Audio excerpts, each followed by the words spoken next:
दोस्तों स्वागत है आप सभी का हमारे इस यूट्यूब चैनल हाई टारगेट में। दोस्तों आज हम देखेंगे साइंस का छठा मॉडल सेट जो आपके मैट्रिक बोर्ड परीक्षा के लिए बहुत ही महत्वपूर्ण है। और दोस्तों ये फाइनल एग्जाम का रिवीजन वीडियो है, इसलिए आप लोग इस वीडियो को शुरू से अंत तक जरूर देखें। और दोस्तों एक बात और, आपका एग्ज़ाम बहुत नज़दीक है, इसलिए आप लोग मॉडल सेट पर ज़्यादा ध्यान दीजिए। और अगर आप लोग पिछले वाले सेट को नहीं देखे हैं तो जा करके उसको प्लेलिस्ट में देख लीजिए या फिर डिस्क्रिप्शन में लिंक दे दिए हैं, तो आप जा करके वहां से सभी मॉडल सेट के वीडियो को देख लीजिए, क्योंकि मॉडल सेट से आपके बोर्ड एग्जाम में बहुत सारे प्रश्न पूछे जाते हैं। तो चलिए हम लोग पहला क्वेश्चन से वीडियो को स्टार्ट करते हैं। जल्दी से वीडियो को लाइक कीजिए और चैनल पर नए हैं तो चैनल को भी सब्सक्राइब कर लीजिए। तो देखिए पहला प्रश्न कहता है कि एड्रीनलिन हार्मोन स्रावित होता है। दोस्तों एड्रीनलिन हार्मोन है वो कहाँ से स्रावित होता है? तो देखिए एड्रीनलिन हार्मोन है वो अधिवृक्क ग्रंथि से स्रावित होता है। कहाँ से स्रावित होता है? अधिवृक्क ग्रंथि से, यानी कि हमारा सही उत्तर क्या होगा? ऑप्शन डी होगा। चलिए उसके बाद देखते हैं अगला प्रश्न। देखिए दूसरा प्रश्न कहता है कि एसिटिक अम्ल का तनु विलयन के बारे में कौन सा अवलोकन सत्य है? तो देखिए एसिटिक अम्ल के बारे में आपको बताना है कि कौन सा अवलोकन है वो सत्य है। तो देखिए आपको ऑप्शन दिया हुआ है, ए में यह सिरका सी गंध देता है, उसके बाद बी है यह प्याज सी गंध देता है, सी है यह सड़े अंडे सी गंध देता है, और डी है यह सड़े मांस सी गंध देता है। तो दोस्तों जो एसिटिक अम्ल होता है वो कैसा गंध देता है? तो वह सिरका की तरह गंध देता है, यानी कि हमारा सही उत्तर क्या होगा? ऑप्शन ए होगा। क्योंकि आप लोग जानते होंगे कि सिरका में कौन सा अम्ल होता है? तो सिरका में एसिटिक अम्ल होता है। चलिए उसके बाद देखते हैं तीसरा प्रश्न। देखिए तीसरा प्रश्न ये भी मोस्ट इंपोर्टेंट है। देखिए कहता है कि जब लिटमस विलयन न तो अम्लीय होता है और न ही क्षारीय, तब इस विलयन का रंग होता है। यानी कि लिटमस विलयन जब ना तो अम्लीय होता है और न ही क्षारीय, यानी कि शुरुआत में लिटमस विलयन का रंग कैसा होता है? तो दोस्तों इसका रंग होता है बैगनी, यानी कि हमारा सही उत्तर क्या होगा? ऑप्शन सी होगा। चलिए उसके बाद देखते हैं अगला प्रश्न। देखिए कहता है श्वसन के अंतिम उत्पाद हैं। दोस्तों श्वसन के अंतिम उत्पाद क्या हैं? तो श्वसन का अंतिम उत्पाद होता है कार्बन डाइऑक्साइड, हाइड H2O यानी कि जल, और क्या होता है? ऊर्जा होता है। यानी कि हमारा सही उत्तर क्या होगा? ऑप्शन डी होगा, CO2 और H2O यानी कि जल और ऊर्जा।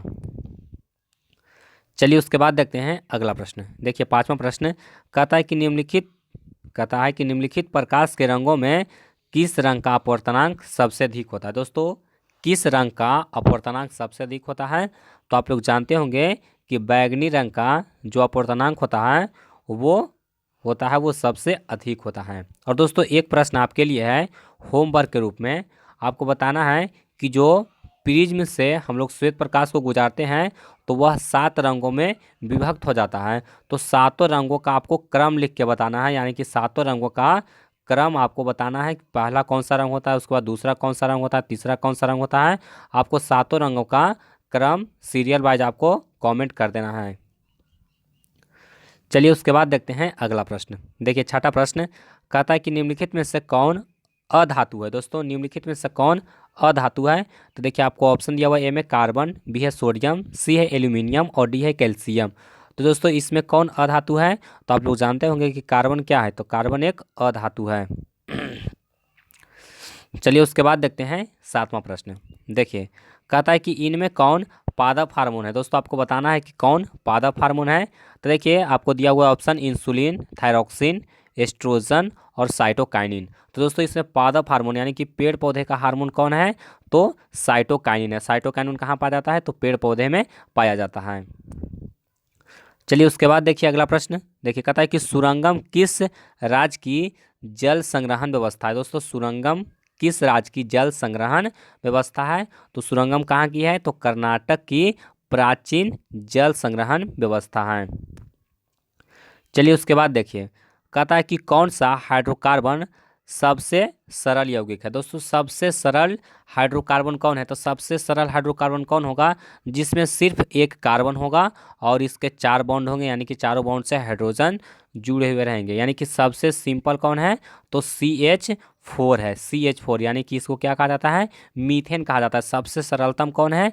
मीथेन है। इसको आपको याद रखना है। हमारा उत्तर क्या होगा? ऑप्शन ए होगा। चलिए उसके बाद देखिए अगला प्रश्न कहता है कि निम्न में से कौन सा संबंध सत्य है। दोस्तों कौन सा संबंध सत्य है, तो आप लोग जानते होंगे ओम के नियम से क्या होता है, V बराबर होता है आई आर। V बराबर क्या होता है, आई आर होता है, जहाँ पर V क्या है, वोल्टेज है, I क्या है, करेंट है, और R क्या है, रेजिस्टेंस है यानी कि प्रतिरोध है। तो हमारा उत्तर क्या होगा, V बराबर आई आर, यानी कि ऑप्शन सी हमारा बिल्कुल सही आंसर होगा। चलिए उसके बाद देखिए अगला प्रश्न कहता है कि किसी कोष में इलेक्ट्रॉनों की अधिकतम संख्या होती है। दोस्तों किसी भी कोष में इलेक्ट्रॉनों की अधिकतम संख्या कितनी हो सकती है, तो 2n² हो सकती है। कितनी हो सकती है, 2n², जहाँ n क्या है, तो n है, क्या है, n है कोष की संख्या, यानी कि पहली कक्षा, दूसरी कक्षा, तीसरी कक्षा, यानी कि तीसरी कक्षा में कितना अधिकतम इलेक्ट्रॉन होगा, तो यहाँ पर 3 तिहाई 9 दूना 18, यानी कि तीसरी कक्षा में कितना होगा, 18 होगा। इस तरह से आप लोग निकाल सकते हैं। देखिए जैसे 2n² से हमको निकालना है, अब कहेगा कि चौथी कक्षा में कितना होगा, 2n², सॉरी यहाँ पर 2n², तो यहाँ पर 2 हो जाएगा, और चौथी कक्षा में यानी कि 4 का स्क्वायर, तो 4 4 16, 16 दूना 32, यानी कि चौथी कक्षा में कितना इलेक्ट्रॉन होगा, तो 32 इलेक्ट्रॉन हो गया। यानी इसका फॉर्मूला पूछा गया है, इसका फॉर्मूला क्या होता है, 2n² होता है। चलिए उसके बाद देखते हैं नेक्स्ट क्वेश्चन। देखिए कहता है कि एक प्रारूपी सौर सेल कितना विद्युत विभवांतर विकसित करता है। दोस्तों एक प्रारूपी सौर सेल कहने का मतलब क्या हुआ, आप लोग देखे होंगे कि एक सोलर प्लेट को, जिसमें आप लोग जानते होंगे कि यह सौर ऊर्जा को विद्युत ऊर्जा में परिवर्तित करता है। आप लोग छत पर देखे होंगे सोलर प्लेट को, देखिए इस तरह से इसमें कटिंग बना हुआ रहता है। तो दोस्तों इसमें जो एक भाग होता है इसको कहा जाता है सौर सेल, और बहुत सारे सौर सेल के मिला करके एक सोलर पैनल बनाया जाता है। तो इसमें जो एक सौर सेल होता है, यानी कि एक जो इसका प्रारूपी सौर सेल होता है, वह कितना वोल्टेज यानी कि कितना विभवांतर विकसित कर सकता है। तो दोस्तों इसका सही उत्तर होगा 0.5 से 1 वोल्ट तक, यानी कि आधा वोल्ट से 1 वोल्ट तक इसको कह सकते हैं। हमारा उत्तर क्या होगा, ऑप्शन ए होगा। चलिए उसके बाद देखिए अगला प्रश्न। देखिए 13 नंबर सवाल कहता है कर्नाटक में जल संग्रहण स्थान को कहा जाता है। दोस्तों कर्नाटक में अभी बताएं कि सुरंगम, वहाँ सुरंगम की मदद से वहाँ पर जल संग्रहण किया जाता है। चलिए उसके बाद देखिए नेक्स्ट क्वेश्चन बहुत महत्वपूर्ण है। देखिए कहता है कि एक कूलम विद्युत आवेश कितने इलेक्ट्रॉनों के समय आवेश के तुल्य होता है। दोस्तों एक कूलम आवेश बराबर कितने इलेक्ट्रॉन आवेश के बराबर होता है, तो 6.25 गुने 10⁻18, यानी कि ऑप्शन बी हमारा बिल्कुल सही आंसर होगा। इतना इलेक्ट्रॉन के आवेश के बराबर होता है एक कूलम। चलिए उसके बाद देखिए नेक्स्ट क्वेश्चन कहता है कि निम्नलिखित में से कौन असंतृप्त हाइड्रोकार्बन है। दोस्तों हम बहुत और बताए हैं कि संतृप्त कौन होता है और असंतृप्त कौन होता है। तो देखिए संतृप्त किसको कहेंगे, तो संतृप्त जो एल्केन समूह होगा, एल्केन समूह होगा वह संतृप्त होगा, और एल्किन और एल्काइन समूह कैसा होगा, तो असंतृप्त होगा। तो देखिए यहाँ पर असंतृप्त पूछा गया है, तो असंतृप्त कौन होगा, एथीन होगा। क्या होगा, एथीन होगा। बाकी देखिए मेथेन और एथेन दोनों एल्केन का सदस्य है, लेकिन एथीन है वो अलग है, यानी कि यह असंतृप्त है। तो हमारा सही उत्तर क्या होगा, ऑप्शन सी होगा। चलिए उसके बाद देखिए अगला प्रश्न।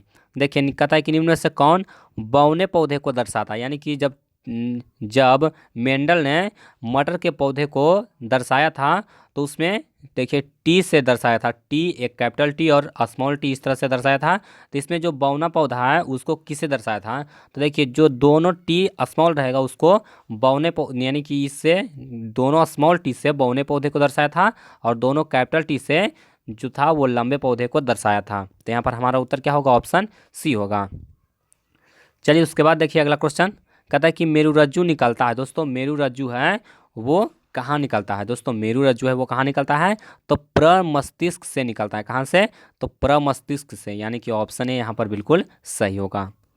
चलिए उसके बाद देखते हैं अगला प्रश्न। देखिए कहता है कि निम्न निम्न में से कहता है कि कौन सा पर्यावरण के अनुकूल नहीं है। दोस्तों बताना है कि कौन पर्यावरण के अनुकूल नहीं है। तो देखिए पैदल चलना, साइकिल से चलना, मोटरसाइकिल से चलना, और इनमें से कोई नहीं।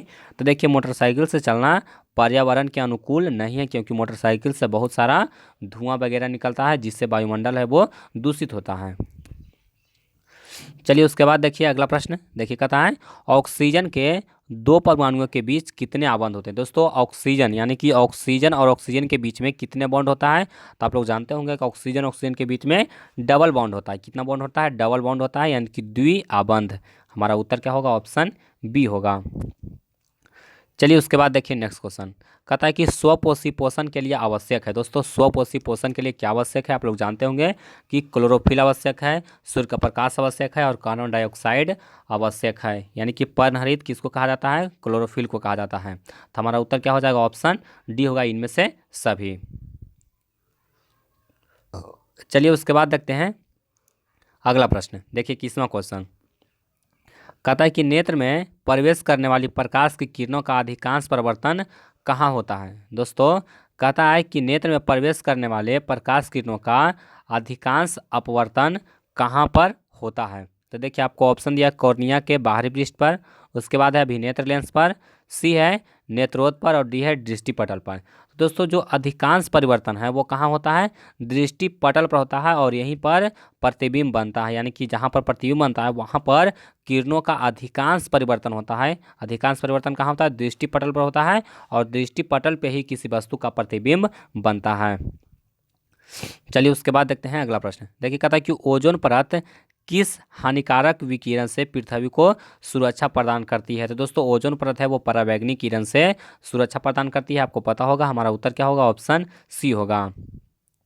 चलिए उसके बाद देखिए अगला प्रश्न कहता है कि निम्न में से कौन स्वच्छ ऊर्जा स्रोत है। दोस्तों स्वच्छ ऊर्जा स्रोत कौन है, तो देखिए आपको ऑप्शन दिया हुआ कोयला, लकड़ी, प्राकृतिक गैस और इनमें से सभी। तो दोस्तों इसमें स्वच्छ पूछा गया है तो स्वच्छ कौन होगा, प्राकृतिक गैस होगा।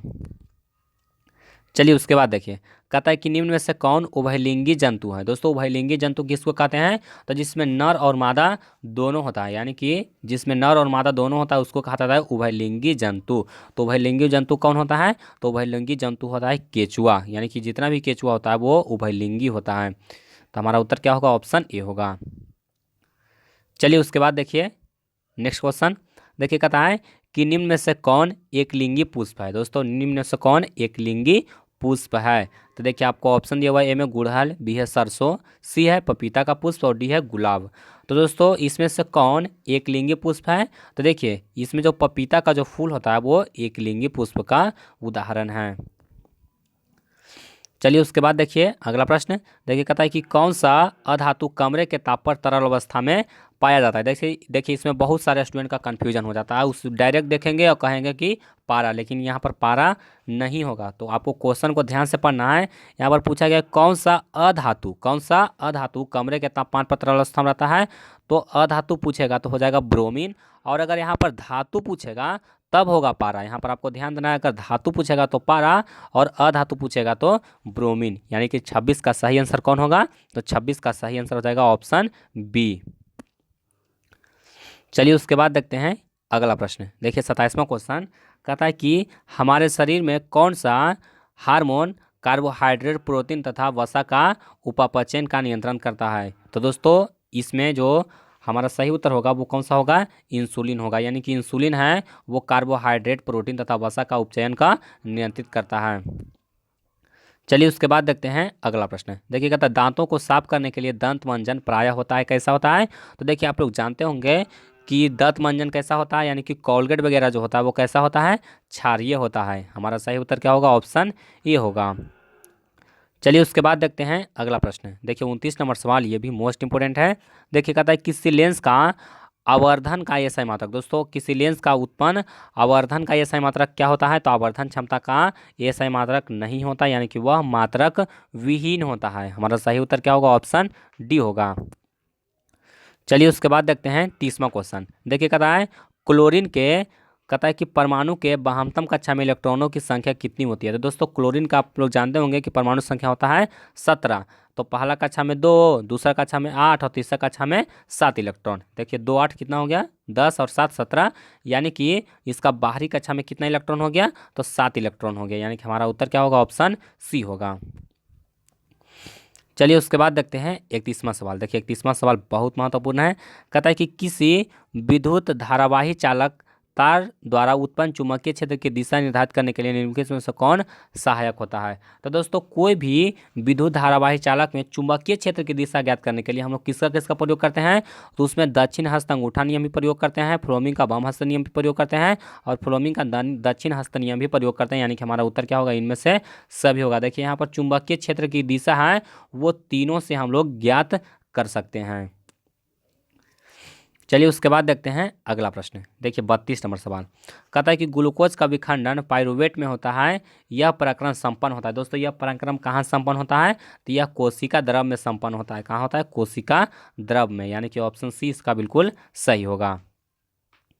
चलिए उसके बाद देखिए अगला प्रश्न। देखिए 33 नंबर सवाल। देखिए कहता है कि किसी प्रोटॉन का निम्नलिखित में से कौन सा गुण किसी चुंबकीय क्षेत्र में मुक्त गति करते समय परिवर्तित नहीं होता है। दोस्तों बहुत महत्वपूर्ण क्वेश्चन है, साथ में ये कंपटीशन के लिए भी बहुत महत्वपूर्ण है।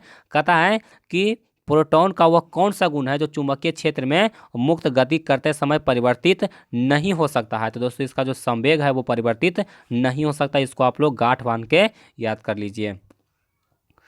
चलिए उसके बाद देखते हैं अगला प्रश्न। देखिए 34 नंबर सवाल कहता है कि एल्कोहल में उबली पत्ती पर आयोडीन विलयन की कुछ बूंदे डालने पर पत्ती का रंग हो जाता है। तो दोस्तों जब अल्कोहल में हम लोग पत्ती को उबालते हैं, उसके बाद उस पर आयोडीन का कुछ विलयन का बूंद हम लोग डालेंगे, तो पत्ती का रंग है वो कैसा हो जाएगा, नीला हो जाएगा। चलिए उसके बाद देखते हैं नेक्स्ट क्वेश्चन। 35वां बहुत आसान क्वेश्चन है।